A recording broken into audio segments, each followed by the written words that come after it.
Good morning, सुप्रभात, वंदे मातरम आप सभी को। आज के इस वीडियो लेक्चर में हम लोग पढ़ने वाले हैं पदोन्नति। आप स्क्रीन पे देख रहे हैं पदोन्नति, जिसे इंग्लिश में कहा जाता है प्रमोशन। यानी पदोन्नति का अर्थ क्या होता है। और इसके पहले की वीडियो लेक्चर में हम लोगों ने पढ़ा था नियुक्ति में समावेश होने वाली बातें, इसके उदाहरण, ये सब के बारे में पढ़ लिया था। यदि आप लोगों में से किसी ने नहीं पढ़ा हो नियुक्ति के बारे में तो चैनल पर विजिट करके भी आप देख सकते हैं। पदोन्नति का अर्थ, पदोन्नति होता क्या है। देखिए, आपने कई बार सुना होगा प्रमोशन। हिंदी में अगर आपने नहीं सुना होगा तो इंग्लिश में आपने कई बार सुनने को आपको मिला होगा कि इसका प्रमोशन हो गया, इस व्यक्ति का प्रमोशन हो गया, कई बार आपने सुना होगा। तो क्या होता है प्रमोशन, किसे कहते हैं पदोन्नति। देखो, नाम से स्पष्ट है, पदोन्नति यानी अगर इसका हम संधि विच्छेद करें तो पद की उन्नति, यानी पद बढ़ जाना। उन्नति मतलब बढ़ना होता है ना, यानी पद बढ़ना, पद कम नहीं होना, पद का बढ़ना। जैसे अगर कोई व्यक्ति कंपनी में कर्मचारी है, अगर वो कर्मचारी से सुपरवाइजर होता है, पद उसका बढ़ता है, तो यही पदोन्नति हो गया। यानी पदोन्नति अर्थात हम ये कह सकते हैं सामान्य रूप से पदोन्नति का परिभाषा अगर हम बात करें एकदम इजी डेफिनेशंस, तो पदोन्नति अर्थात कर्मचारी को उसके वर्तमान पद से, मतलब जो कर्मचारी अभी जिस पद पर आसीन है तो उसके वर्तमान पद से ऊपर वाले पद पर ले जाना ही कहलाता है पदोन्नति। जैसे टीचर से प्रिंसिपल बन जाना, कर्मचारी से सुपरवाइजर, सुपरवाइजर से मैनेजर, तो इसी तरीके से पदोन्नति, पद बढ़ जाना पदोन्नति कहलाता है। तो पदोन्नति के कारण कर्मचारियों के वेतन में भी वृद्धि होती है, यानी आर्थिक लाभ और प्रतिष्ठा, समाज में प्रतिष्ठा भी बढ़ता है कि व्यक्ति तो पहले पुलिस में कांस्टेबल था, अब जो है अधिकारी हो गए हैं, पीएसआई हो गए हैं, एसआई हो गए हैं। तो क्या होता है, पद बढ़ जाना।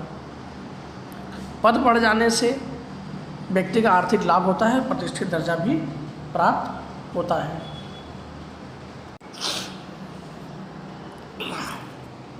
पदोन्नति के बारे में पढ़ते हैं। मानव संसाधन का योग्य जतन हो या किसी भी संस्था की प्राथमिक शर्त है। यानी मनुष्य, मानव संसाधन का योग्य जतन हो, ये सभी संस्थाओं का प्राथमिक शर्त होना चाहिए कि उनके यहाँ जो कर्मचारी या जो भी सुपरवाइजर अधिकारी काम कर रहे हैं, मानव संसाधन जो भी हैं, उनका योग्य जतन होना ही चाहिए। पीढ़ी में कार्यरत कर्मचारियों की प्रगति करने का प्रोत्साहन मिले, इसलिए संस्था पीढ़ी द्वारा निश्चित ढांचे का गठन होता है। अब जो भी संस्थाएं होती हैं वो अपना क्या करती हैं, एक निश्चित ढांचा बनाती हैं। वो ढांचा कैसा हो सकता है, वो ढांचा हो सकता है प्रगति करने का।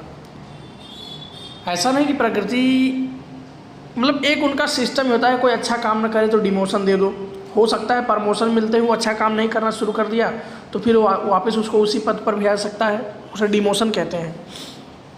अपकर्ष जिसे हिंदी में कहा जाता है, अपकर्ष, पदावनति उसको बोल सकते हैं।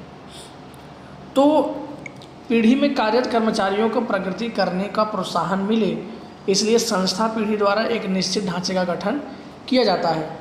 उस ढांचे की एक अवस्था कर्मचारी को दी जाने वाली पदोन्नति भी है। मतलब कई सारी अवस्था है ढांचे में, पदोन्नति, भर्ती, नियुक्ति, अपकर्ष यानी डिमोशन, फिर नौकरी की समाप्ति, फिर ट्रांसफ़र जिसे हम बदली कहते हैं। कोई अच्छा काम किया और उसकी ज़रूरत किसी दूसरी ब्रांच में है तो वहाँ पे ट्रांसफ़र किया सकता है।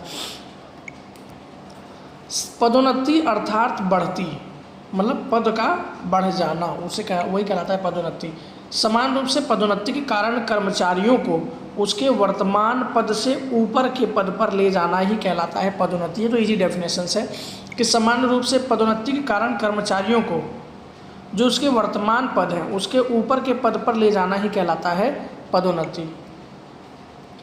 पदोन्नति के कारण कर्मचारियों को आर्थिक लाभ यानी उनके सैलरी में वृद्धि होती है, वो सभी, और प्रतिष्ठित दर्जा यानी समाज में एक मान सम्मान भी बढ़ता है। पदोन्नति के कारण क्या है, क्यों किया जाता है पदोन्नति।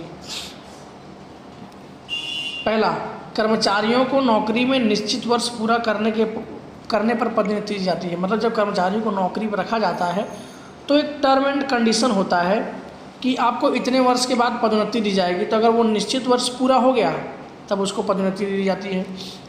मतलब 10 साल 15 साल अगर कोई व्यक्ति पूरा कर लेता है कर्मचारी में काम, टारगेट होता है, तो जैसे जैसे सीनियर सिटीजन हो जाते हैं वैसे वैसे उन्हें पदोन्नति भी मिलती जाती है, जैसे सीनियरिटी होती है। दूसरा है कर्मचारी जब अधिक शैक्षणिक या टेक्निकल योग्यता प्राप्त करे तब पदोन्नति दी जाती है। यानी जब कोई कर्मचारी अधिक शैक्षणिक यानी ज़्यादा पढ़ा लिखा हो और टेक्नोलॉजी का ज्ञान रखता हो, टेक्निकल योग्यता प्राप्त करे, तब उसे कंपनी के अंदर पदोन्नति दी जाती है। तीसरा है जब कर्मचारी ने किसी विशिष्ट प्रकार की सिद्धि प्राप्त की हो, मतलब सभी कर्मचारियों से अलग, जैसे अगर यहाँ 10 लोग हैं, यदि इनमें से एक विशिष्ट सिद्धि प्राप्त की है, किसी एक अलग प्रकार का कौशल प्राप्त किया है, तब उसे पदोन्नति दी जाती है। चौथा है कि कर्मचारी के किसी विशिष्ट कौशल को ध्यान में रखकर पदोन्नति दी जाती है। ऐसा भी हो सकता है कि कर्मचारी के पास एक विशिष्ट प्रकार का कौशल है, यहाँ तो एक अचीवमेंट हो गया, कोई सिद्धि प्राप्त किया हो, जैसे कंप्यूटर में नॉलेज ज्ञान रखता हो सबसे अलग, टेक्नोलॉजिकल ज़्यादा ज्ञान रखता हो, और यहाँ एक विशिष्ट कौशल है, सबसे ज़्यादा अधिक कौशल रखता हो, अधिक ज्ञान रखता हो, तो उसे पदोन्नति दी जा सकती है। और पांचवा है संस्था की आवश्यकता को लक्ष्य में रखकर पदोन्नति दी जाती है। यानी संस्था की आवश्यकता को भी ध्यान में रखते हुए पदोन्नति दी जा सकती है, मतलब संस्था अपने आवश्यकता अनुसार पदोन्नति करती है कर्मचारियों को। तो ऐसे ये 5 कारण थे जिनके कारण क्या किया जाता है, कर्मचारियों को पदोन्नति दी जाती है।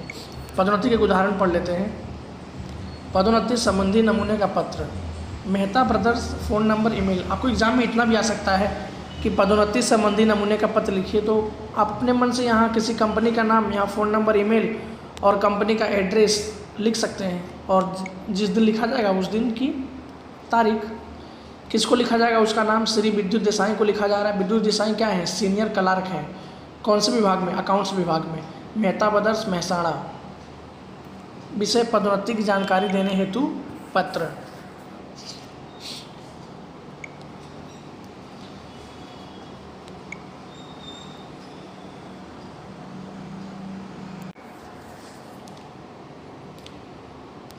श्रीमान, हमें बताते हुए अति आनंद होता है, अति हर्ष होता है कि आपको वर्तमान पद पर से, यानी आपका जो वर्तमान पद है, उनका वर्तमान पद कौन सा है, सीनियर क्लर्क का, वर्तमान पद से पदोन्नति देकर अकाउंट्स विभाग में मैनेजर पद पर नियुक्त किया जाता है। यानी जो विद्युत जी थे, जिनको पत्र लिखा जा रहा है, विद्युत देसाई, ये पहले सीनियर क्लर्क थे, तो इनको ये बताया जा रहा है कंपनी के विभाग के द्वारा कि हमें बताते हुए अति खुशी हो रही है कि आपको वर्तमान पद पर से पदोन्नति देकर अकाउंट्स विभाग के में मैनेजर पद पर नियुक्त किया जाता है। यानी पहले ये क्लर्क थे, अब ये मैनेजर बन गए हैं। तो ऐसा पहला पैराग्राफ। दूसरा, कंपनी की नीति अनुसार जिस कर्मचारी ने अपने कार्यकाल के प्रथम 5 वर्ष में कंपनी द्वारा निश्चित अतिरिक्त शैक्षणिक योग्यता या टेक्निकल योग्यता प्राप्त की हो, उस कर्मचारी का योग्य सम्मान किया जाए।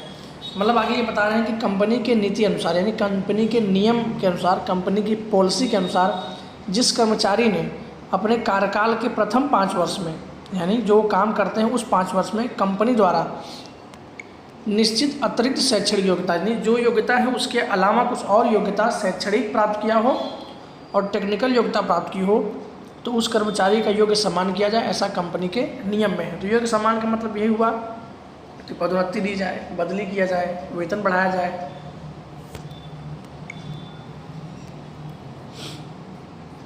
इसके बाद है आप द्वारा प्राप्त की गई अतिरिक्त योग्यता और पूर्ण किए गए वर्षों का अनुभव हमारी प्रणाली का, यानी हमारे नियम के अनुरूप होने से आपको अकाउंट्स विभाग में मैनेजर के रूप में पदोन्नति दी जाती है। यानी क्यों किया जा रहा है वो भी यहाँ बताना पड़ेगा।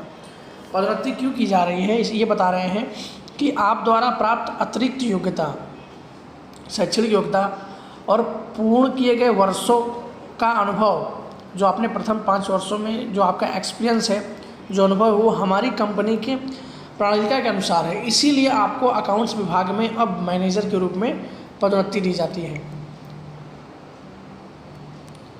10 दिसंबर 2017 से आपको उपयुक्त पद पर नियुक्त किया जाता है। यानी एक तारीख आ गई कि 10 दिसंबर 2017 के दिन आपको मैनेजर के पद पर नियुक्त किया जाता है।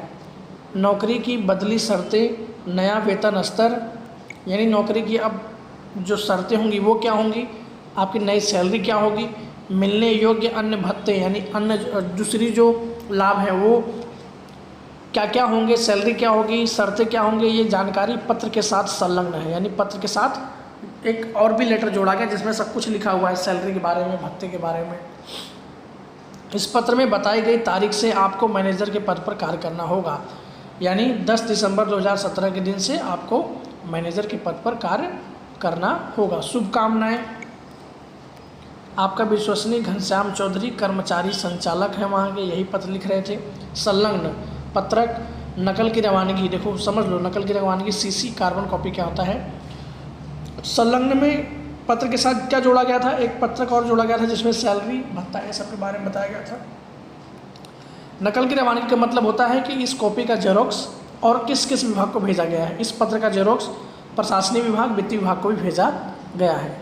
इसका मतलब पत्र द्वारा ये पता चल गया कि ये जो पत्र है वो प्रशासनिक विभाग, वित्तीय विभाग को भी भेज दिया गया है। सेम पत्र, इसमें कोई चेंजेस नहीं होता है।